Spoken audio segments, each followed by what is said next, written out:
Capítulo 10, el versículo 1 en adelante voy a leer hasta el 9 y de ahí me voy a introducir. Juan 10:1 dice: de cierto os digo, el que no entra por la puerta en el redil de las ovejas, sino que sube por otra parte, este es ladrón y salteador. Mas el que entra por la puerta, el pastor de las ovejas es. A este abre el portero y las ovejas oyen su voz y a sus ovejas llama por nombre y las conduce fuera. Por nombre, a cada una de las ovejas. Eso somos nosotros. Por nombre. De a una. Todos hemos recibido un llamado individual. Y cuando ha sacado fuera toda la suya, va delante de ellas y las ovejas le siguen, porque conocen su voz. ¿Cómo lo conocemos la voz? ¿Cuándo oímos la voz del Señor? De la eternidad. Cuando estábamos en el seno del Padre, y por eso podemos oír la voz y ir tras de Él. Mas al extraño no seguirán, sino oirán de Él porque no conocen la voz de los extraños. Esta parábola les dijo Jesús, pero ellos no entendieron qué era lo que les decía, hablando de los judíos. Volvió pues Jesús a decirle: de cierto os digo, yo soy la puerta de las ovejas. Todos los que antes de mí vinieron, ladrones son y salteadores, pero no lo oyeron las ovejas. Yo soy la puerta, el que por mí entre será salvo y entrará y saldrá y hallará pastos. O sea, por un lado se entra y por otro lado se sale, hallará pastos. Señor, gracias por la palabra que hemos leído. Te ruego una bendición especial sobre ella. Quiero que nos bendigas en esta tarde y que nos hables a cada uno de nosotros conforme a tu gracia y a tu misericordia. En el nombre del Señor Jesús, amén y amén. No estoy totalmente seguro de que vamos a captar 100%, No estoy 100% seguro que van a lograr captar 100% el mensaje, pero sí con el tiempo lo vamos a poder entender, al que voy a predicar de una manera simple, muy sencilla. Todos sabemos que el mundo entero le pertenece a Dios, porque Dios creó a todos los hombres. No hay nadie que no tenga una relación directa con la creación de Dios. De hecho, el anticristo y el diablo mismo es una creación de Dios. Obviamente Dios no los creó como son, no los creó, a Satanás no lo creó perverso ni malo como es, pero es creación de Dios. Y cuando Dios puso al hombre en el huerto del Edén, acá era una sección, una parte, el huerto del Edén. Había un Edén en esta tierra que no involucraba toda la tierra, aunque toda la tierra era perfecta. En el lugar que hoy día conocemos por Irak, allí comenzó el huerto, el Edén, y dentro del Edén había un huerto donde Dios puso al hombre allí para guardarlo, para cuidarlo. Sin embargo, el hombre pecó, se rebeló contra Dios, comió del árbol prohibido, y entonces el hombre fue expulsado del huerto del Edén, porque ya no podía estar ahí, y además dentro del huerto estaba el árbol de la vida, que es una figura de Cristo. Y el hombre ya no podía comer de ese árbol de la vida, porque si comía ese árbol podía vivir para siempre en su estado pecaminoso, y la intención de Dios era redimir al hombre caído, porque el hombre fue engañado. A diferencia de los ángeles, ellos no tienen derecho a redención, pero el hombre tiene un papel central único en el plan de Dios, eterno de Dios. Y entonces Dios creó al hombre de una forma que él pudiera morir y también para que pudiera ser redimido. Entonces Dios dejó al hombre en la tierra y quedó el hombre disperso en la tierra que estaba ahí en ese momento. Entonces el hombre se olvidó de Dios, definitivamente. El hombre comenzó a pecar, Caín mató a su hermano Abel, y aunque hubo una línea que se mantuvo fiel a Dios, llegó un momento en que por alguna razón que desconocemos, todos los hombres se olvidaron de Dios, a excepción de Noé y su familia, seguramente porque fue ministrado por su padre Lamec y por su abuelo Matusalén, que ya lo he mencionado en otras ocasiones. Ellos venían de una línea que seguramente conocieron a Adán por bastante tiempo, y entonces este hombre Matusalén le pudo ministrar a Noé, y Noé, en una barca, que es una tipología de la iglesia, Dios guardó a Noé y a su familia, que fueron en total 8 personas, más toda la creación, porque Dios tiene cuidado de la creación también. Fueron guardados allí. Esa arca o esa barca que es el arca de Noé, que es una embarcación muy grande, donde ellos fueron preservados, es una tipología hoy día de la vida de iglesia que Dios guarda en este mundo, porque Dios siempre ha tenido cuidado de su pueblo. O sea, Dios siempre ha estado preocupado por guardar a su pueblo. A mí, sinceramente, hay momentos en que he podido ver cómo es posible que Dios guarde al pueblo de Dios en medio de este mundo. Y recuerdo que en este mismo lugar, en una convención, había un evento cristiano en el Estadio Santa Laura, y veía caminar a cientos de jóvenes hacia el evento que era un evento cristiano. Y de hecho algunos pastores se arrancaron de la convención y se fueron al evento. Y pude ver la gracia y el poder de Dios, que eran cientos de jóvenes que caminaban hacia ese evento. Y yo podía ver el poder de Dios, la vida de resurrección en los creyentes, que a pesar de estar en un mundo tan pecaminoso y adverso, parece que todo nos juega contrario, porque en el mundo entero está plagado de cosas que atacan la vida espiritual del creyente. ¿Y cómo era posible ver a cientos de jóvenes ir a un evento espiritual cristiano que tal vez para la gente del mundo que no conoce a Dios era algo como ridículo, era absurdo? Pero ahí veía a los jóvenes caminar hacia ese evento cristiano, donde se reunieron y cantaron hasta largas horas de la noche. Y yo sentía una gran emoción de saber cómo Dios guarda a su pueblo y cómo lo preserva en medio de esta generación perversa y malvada. Y hoy día, esta semana, hemos visto todo esto acá en el mundo y pude observar también cómo esa hambre y esa necesidad que tenemos los cristianos de volvernos a reunir como iglesia, como pueblo. Y bueno, ya lo hemos mencionado, nos abrazamos con tantas ganas. En la mañana los hermanos llegaron más temprano que nunca al estudio bíblico que comienza a las 10 de la mañana. Estábamos tan contentos y en la reunión estábamos felices porque como un imán es como que algo nos atrae. Pero ese algo es una persona maravillosa que se metió dentro de nosotros y que no nos permite estar dispersos, sino que nos reúne, de cualquier forma nos reúne. Sin embargo, si bien es cierto que hay muchos elementos que Dios usa para preservar a su pueblo, les voy a mencionar 3 figuras, porque quiero terminar con esto al final, de la forma de saber que todo el mundo no le pertenece a Dios en un sentido sí y en un sentido no. Por derecho de creación, todo el mundo le pertenece a Dios. Pero no todos quieren ser de Dios. No todos quieren ser de Dios y lo vemos claramente porque después del diluvio, con 3 familias, los hijos de Noé, Enoc, Jafet, Sem, era el tercer hijo, cada uno con su esposa. Ellos eran 3 líneas genealógicas, de ahí procedemos todo, de Noé y de las 3 líneas. Creemos que nosotros venimos de Jafet, que es la parte europea, Sem, que es la parte Asia, incluyendo a Israel y varios países árabes, y Cam, que eran los africanos, que se cree que son africanos. Esas 3 líneas genealógicas poblaron la tierra completamente. Pero esas 3 líneas genealógicas le fallaron a Dios. Y llegó un momento en la vida, ya lo he mencionado otras veces, pero necesito mencionarlo de nuevo. Llegó un momento en la vida en que los hombres detuvieron, según Romanos 1, del versículo 18 en adelante, el conocimiento verdadero de Dios, y llegó un momento en que el mundo entero estaba en la más densa oscuridad y no tenían idea de dónde habían salido. Y entonces, aunque habían personas que tal vez, se habían desviado completamente, y dentro de eso estaba su pueblo, sus hijos, que él ama y que deseaba rescatarlo. Entonces Dios hizo un llamado a un hombre llamado Abraham, que en ese momento era Abraham, no tenía doble A ni H al medio. Abraham, que significa padre enaltecido.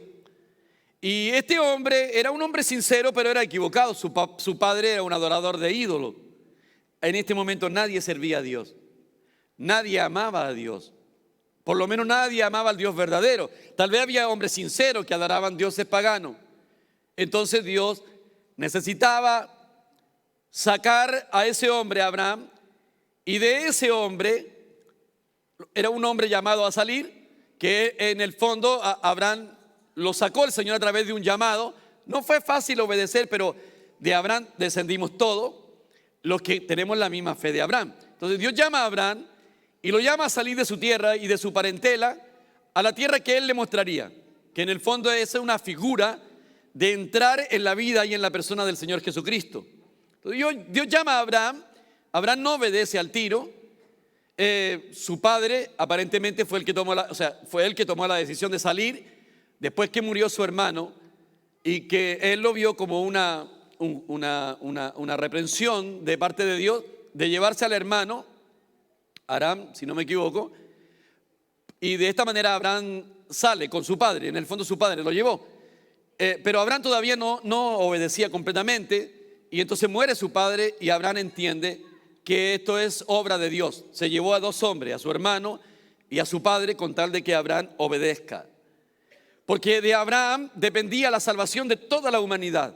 Si Abraham no obedecía, todo el mundo quedaba en la más densa oscuridad.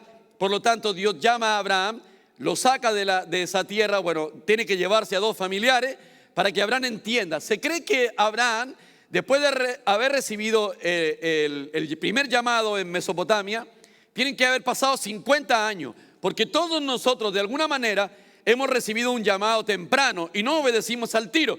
Por lo menos yo tengo memoria de que a los 5 años por lo menos yo recibí el primer llamado de Dios, a los 5 años.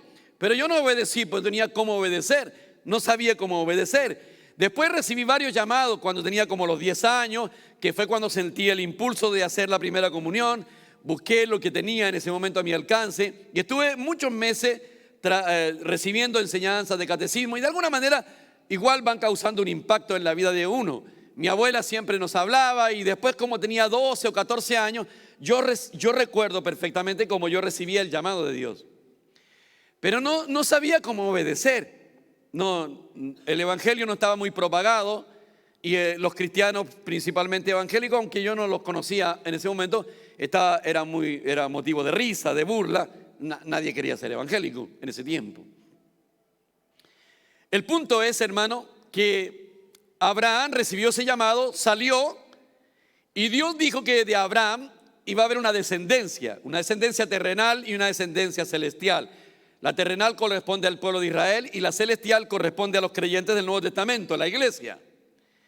De este hombre iban a salir la descendencia. Pero la descendencia terrenal iba a venir por medio de Isaac. Isaac iba a engendrar a dos hijos. Uno de ellos era Esaú y el otro era Jacob. Jacob fue el hombre designado, de ahí vinieron 12 hijos. Pero el problema era el siguiente.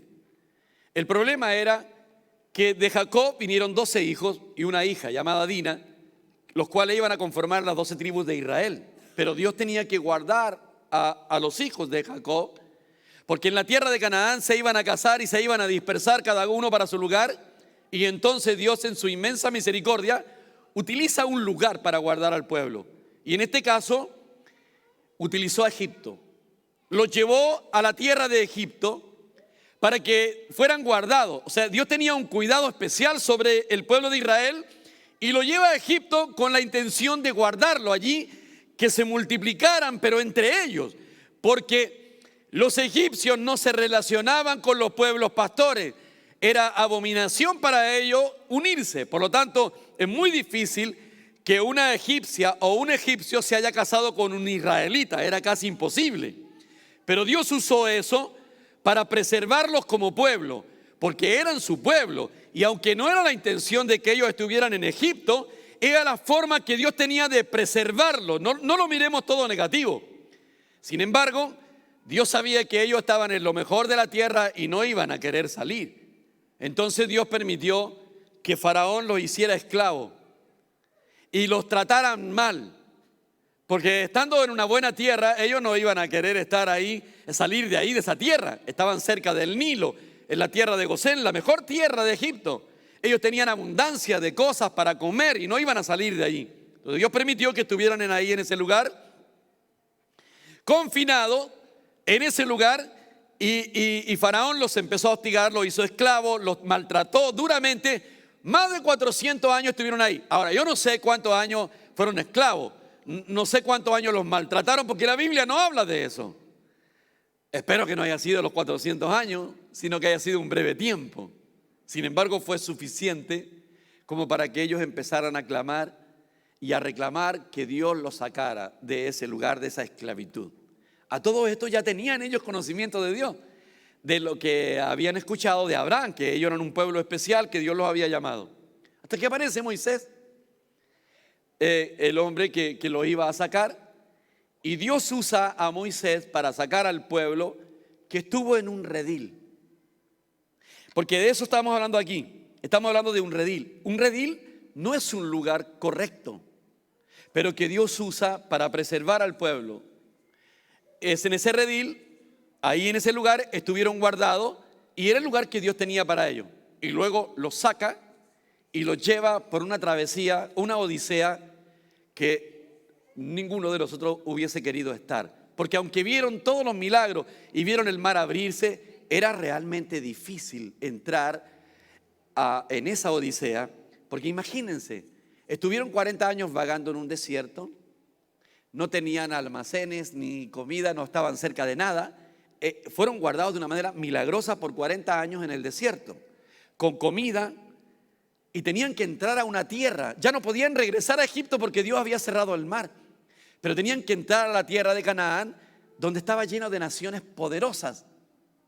Y ellos tenían que entrar ahí por medio de la fe. Era muy difícil que ellos hicieran eso. Pero sin embargo, Dios con mano poderosa utilizó a un hombre llamado Josué. Entraron a la tierra, vencieron a sus oponentes y allí estaban guardados. Ahora, ¿qué hizo el Señor para guardar nuevamente ahora a Israel? Les dio la ley.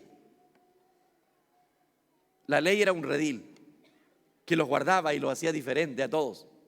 Ellos estaban bajo la ley y en la ley tenían los 10 mandamientos de Moisés y más un montón de leyes que eran la ampliación de estas 10 leyes. Estaban guardados en este redil. Créanme que este mensaje no se les va a olvidar nunca. Estaban ahí confinados bajo la ley. La ley los hacía diferentes. La ley los hacía un pueblo único. No había un pueblo en toda la tierra que tuviera las leyes que ellos tenían. Los 10 mandamientos los hacía únicos. Claro que no tenían ni una posibilidad de guardarla, pero ellos se creían contentos porque tenían los 10 mandamientos. Pero los 10 mandamientos era algo para ellos terrible porque no la podían guardar. Así que ellos, no creo que hayan estado tan contentos, pero la ceguera del hombre los hacía estar felices de que tenían la ley y que eran un pueblo único y especial y que le había dado Dios por medio de ángeles las 2 tablas de la ley que le dio Moisés, y eso los mantuvo únicos. Los judíos hasta el día de hoy se creen un pueblo único y especial. En alguna forma lo son, porque ellos fueron un pueblo que Dios salvó y guardó bajo la ley con 3 finalidades: para que a través de ellos todo el mundo conociera a Dios, para que a través de ellos se escribiera la Biblia y a través de ellos viniera el Redentor de la humanidad. Estas 3 razones que estaban ahí.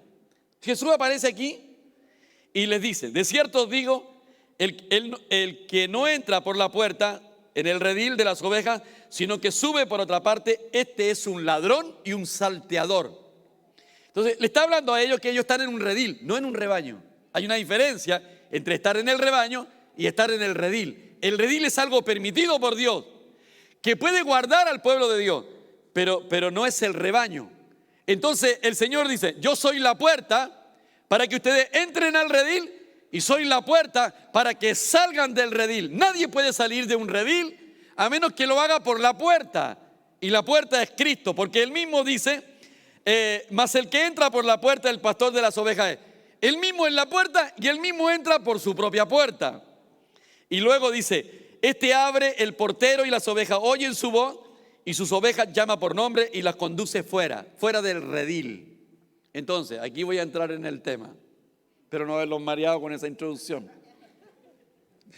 Pero la pueden escuchar tranquilamente en su casa después, para que digan: pucha, me mareó el pastor.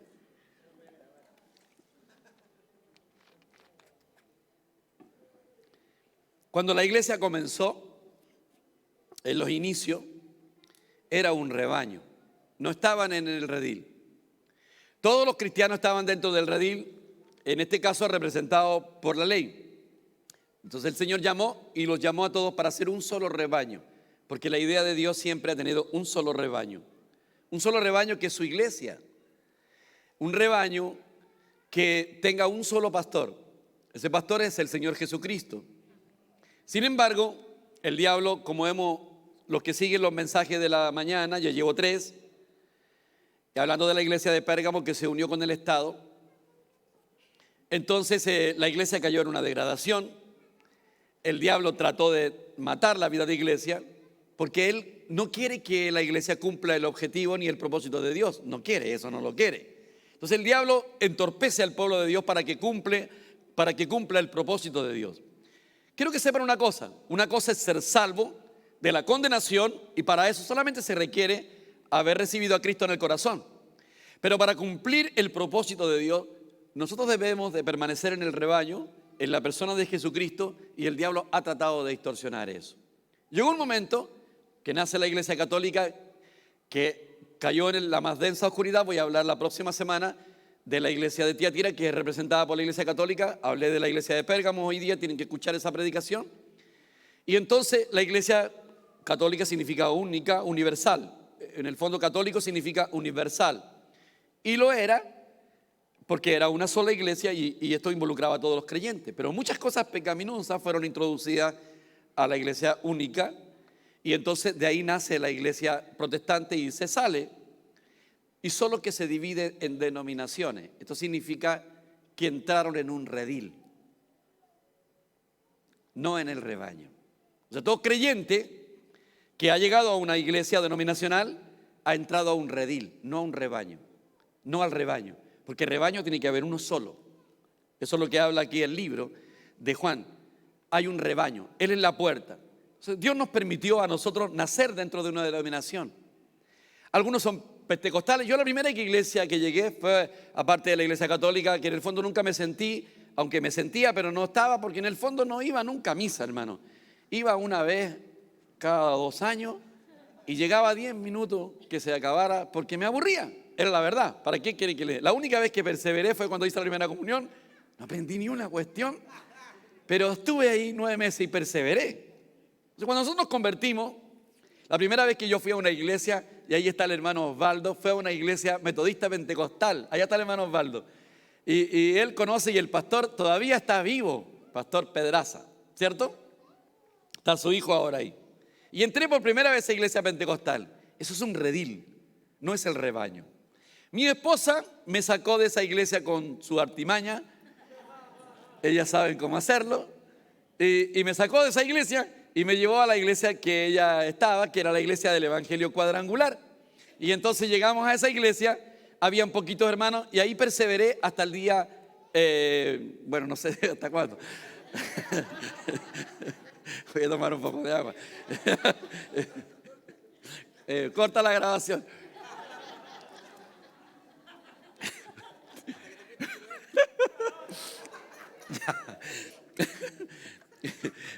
Ahí se me chispoteó el mensaje, no sé. Bueno, ahí estuve. A ver, en la realidad, ahí estuve hasta el 2005, en mi corazón. Yo en el 2005 abandoné toda denominación y me di cuenta que era un redil importante en la vida de los cristianos, porque todos los que hemos llegado a una denominación fue muy importante.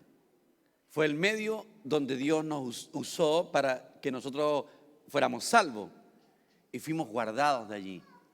Y fue muy útil en mucho tiempo. Yo, sinceramente, recuerdo los momentos hermosos cuando llegamos a la iglesia cuadrangular, del Evangelio Cuadrangular, y recuerdo, éramos poquitos hermanos, la mayoría eran mujeres, casi siempre cuando la iglesia se decae, porque era muy decaída la iglesia, estaba muy mal. Las últimas que se van son las mujeres son las primeras que llegan y las mujeres son las últimas que se van. Habían puras mujeres casi, mujeres algunas de edad mediana, más avanzada de edad. Y en una iglesia llegué un día martes a la reunión, eran como 8 personas las que habían, y recuerdo que fueron experiencias muy bonitas. Antiguamente la mayoría de las iglesias evangélicas, principalmente las pentecostales, tenían un cuadro, ¿se acuerdan? El cuadro ahí atrás. Ahora tenemos pantalla. No, era un cuadro, y en este cuadro había un pastor con las ovejas, y siempre nos llamaba la atención esos cuadros. Otros ponen otras cosas, una catarata con agua, ríos de agua viva. ¿Se acuerdan que habían muchas así iglesias? No sé si ha cambiado tanto, no estoy seguro, pero hay muchas iglesias así. Bueno, ahí perseveramos, buscábamos un avivamiento en ese lugar y orábamos para que llegara el avivamiento. Salíamos a predicar, a ganar almas, nos esforzábamos. De repente llegábamos a la reunión y pareciera que era un peso terrible, hermano, y no habíamos cómo encender a los hermanos. Y los que estaban más prendidos, prendían a los otros, y ya de repente sentíamos que la reunión estaba maravillosa, llorábamos, zapateábamos. Las hermanas aprovechaban de danzar, en ese tiempo se danzaba también. Bueno, la cosa es que hablábamos en lengua, buscábamos la llenura del Espíritu Santo, y era una experiencia bonita que teníamos con el Señor y todo. Bien, era un redil. Y llega un momento, en cualquier iglesia evangélica que usted se encuentre, cualquier denominación, llega un momento que usted siente que se acabó todo y que ya no hay nada más especial. Y cada cierto tiempo tienen como una especie de visitación de parte del Señor. Yo lo sé porque yo viví en esa experiencia.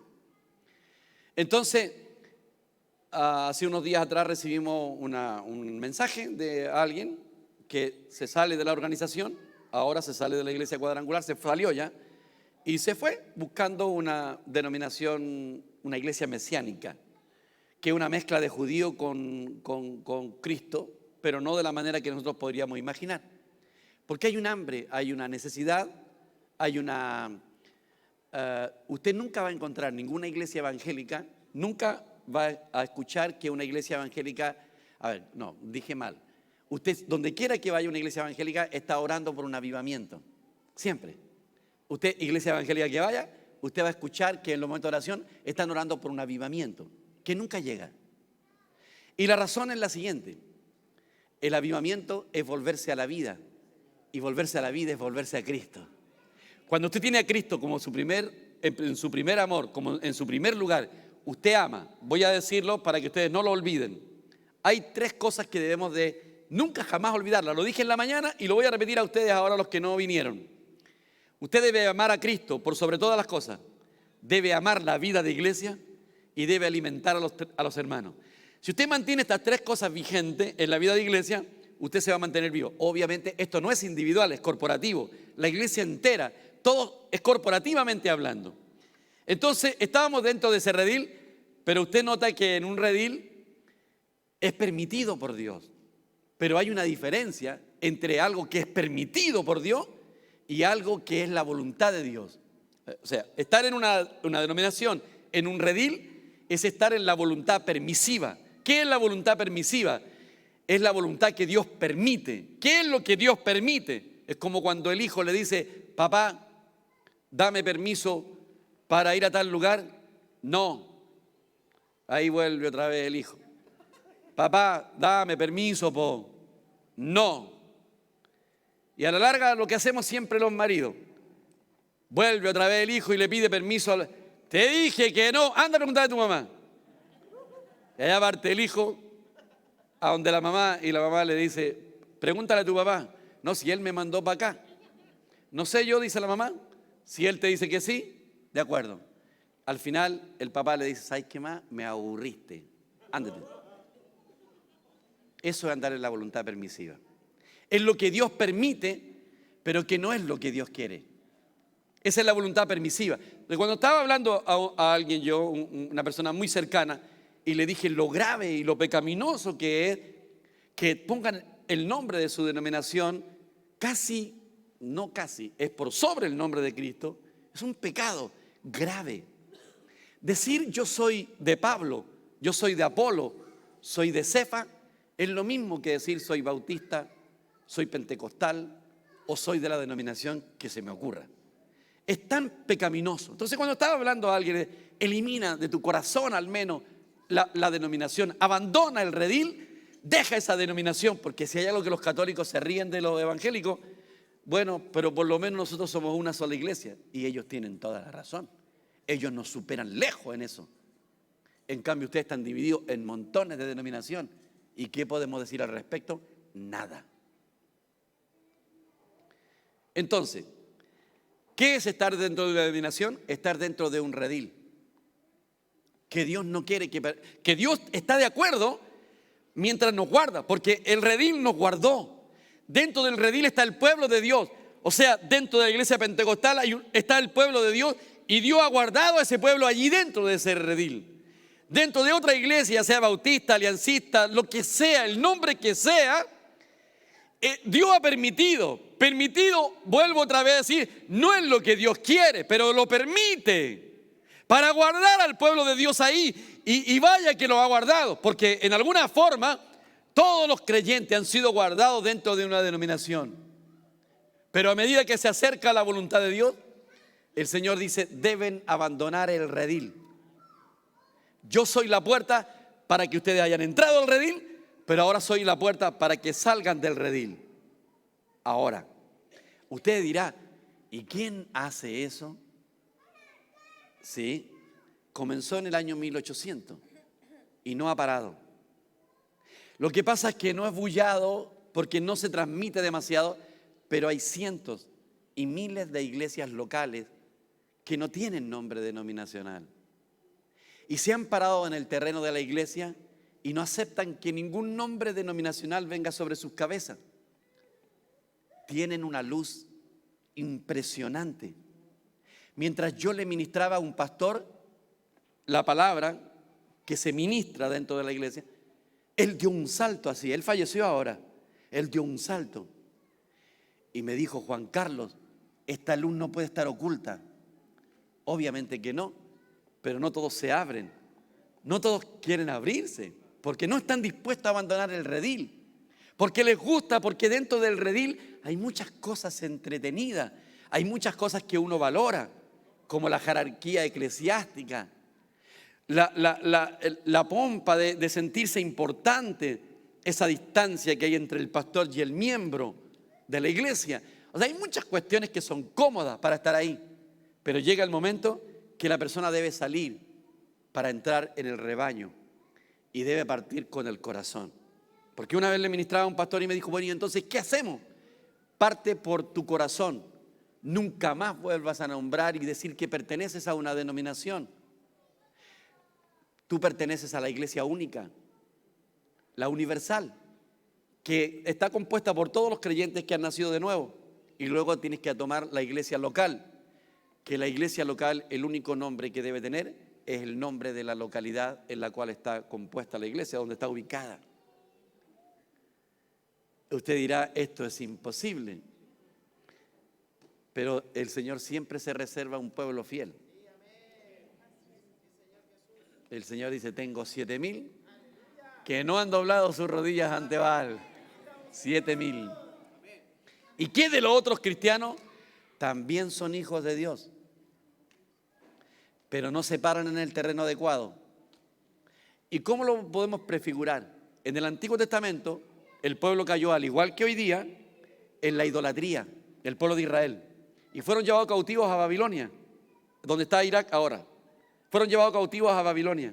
Y allá, ¿sabe lo que hicieron? Sinagogas, lugares para congregar al pueblo. Y se congregaban ahí, en esa sinagoga. Y llevaron los escritos, los rollos, y los leían. Y alababan a Dios y glorificaban al Señor. Estaban fascinados en Babilonia, pero ahí tenían la palabra de Dios, ahí tenían profetas, ahí tenían hombres de Dios, verdaderos hombres de Dios. Y tenían los escritos, los tenían. Se congregaban en la sinagoga, no era el templo, pero se congregaban en la sinagoga. Los hijos nacían ahí y se quedaban ahí. Nacían los hijos, morían los antiguos. Ellos nacieron en ese ambiente. Ellos no echaban de menos Jerusalén. Sin embargo, ellos tenían que regresar a Jerusalén, porque Cristo tenía que venir a ese lugar y tenía que nacer en Belén de Judea. Ellos podían haberse quedado allá. ¿Para qué iban a regresar? ¿Cuál era la idea si allá tenían palabra de Dios? Y claro que tenían palabra de Dios. pero tenían que regresar al terreno de la iglesia. Hoy día, a través de las iglesias que comenzó en el año 1800, con el movimiento de volver al terreno de la iglesia, hay miles y miles de creyentes que se han parado en el terreno de la iglesia y que es lo que nosotros también tenemos que hacer. En los que estuvieron en la mañana han estado escuchando la palabra y los que han compartido. Entonces usted, parte del corazón, debe abandonar todo intento denominacional o sectario de su corazón. Y entonces, ¿qué son los hermanos pentecostales? Son nuestros hermanos. ¿Y qué son los aliancistas? Son nuestros hermanos. Pero nos relacionamos con ellos en base a la persona de Cristo, no en base a una denominación, sino que en base a la persona de Cristo. Ellos tienen a Cristo, nosotros también tenemos a Cristo. Los bautistas, ¿qué es de los bautistas? También son nuestros hermanos. Ellos están nacidos de nuevo, son nuestros hermanos. Sin embargo, si ellos quieren llamarse bautistas, ese es su problema. Pero nosotros no somos bautistas. Nosotros somos de la iglesia y pertenecemos a una sola persona. Es curioso que alguien le ponga un nombre a la iglesia, porque la iglesia fue comprada a precio de sangre por la persona de Cristo. El único que tiene la autoridad para ponerle nombre a la iglesia es el Señor Jesús, porque Él la compró. Pero Él tiene un solo rebaño. Un solo rebaño. Y nosotros hemos tomado la decisión de volver al terreno de la iglesia y al rebaño. Pero no somos mejores que los otros. No somos mejores que las personas que siguen estando dentro de una denominación. Pero queremos que Dios se ponga contento con nosotros. Queremos que Dios nos mire con agrado. Queremos que Dios se sonría. Bueno, eso es todo lo que quería decir. Ahora tendría que repetir el discurso de la mañana. Sí. Vamos a orar. Señor, gracias por tu inmenso amor, tu bondad, por este día, por los hermanos que están presentes, por tu palabra en este día. En el nombre de nuestro Señor Jesús, permítenos, Señor, disfrutar de este tiempo y poder terminar con los hermanos en este servicio como tú quieres que lo hagamos. En el nombre del Señor Jesús, amén y amén. Estamos perfectos. ¿Estás listo? Ya. Voy a cortar y voy a volver a grabar porque... No, pero voy a ser muy breve porque la mayoría de los hermanos que están acá... Bueno, esto es muy difícil.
Amén.